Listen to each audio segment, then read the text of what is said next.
আসসালামু আলাইকুম। আসলে আজকে আমরা সকলে একত্রিত হয়েছি। সবাই এখানে অনেক সুন্দর সুন্দর বক্তব্য দিচ্ছেন সিনিয়র ভাইরা। তো আমি সংক্ষিপ্ত বক্তব্য এখানে শেষ করছি। আল্লাহ হাফেজ। আমাদের মানবাধিকারের উদ্দেশ্য আপনারা সবাই জানেন যে আমাদের মানবাধিকারের উদ্দেশ্য লক্ষ্য কি।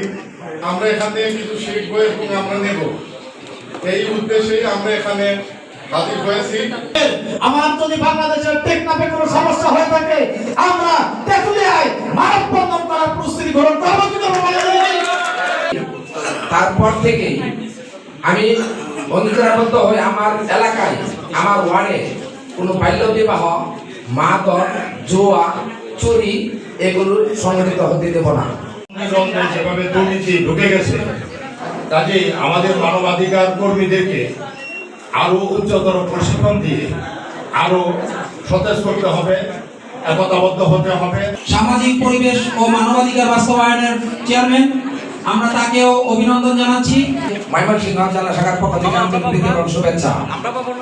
প্রিয় সম্মানিত অতিথিবৃন্দ, আমি ময়মনসিংহ জেলার ত্রিশাল উপজেলা শাখার ৮ নং শাখা ইউনিয়নের বর্তমানে এবং ইউনিয়ন প্রতিনিধি মানবাধিকার কর্মী সদস্য এবং সারা বাংলাদেশের বিভিন্ন বিভাগ, জেলা উপজেলা।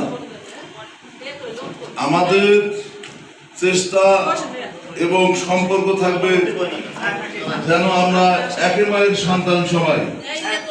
আমরা যখন একটা জেলায় কোনো রকমের সমস্যায় পড়ব তখন আমাদের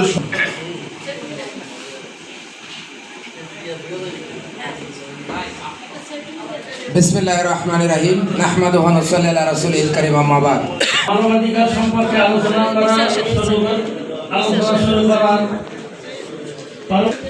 সম্মানিত অতিথি, ইতিমধ্যে দেখছি আমাদের আজকের অনুষ্ঠানের নয়নমণি আমাদের বিচারপতি শিকদার মকবুল হক, বাংলাদেশ সুপ্রিম কোর্টের বিচারপতি প্রধান অতিথি।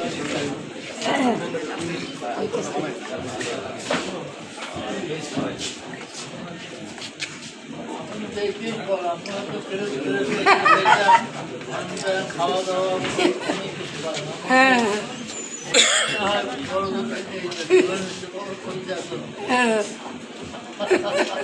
উত্তর দিব, বেশ পরে দিব শান্তি। হ্যাঁ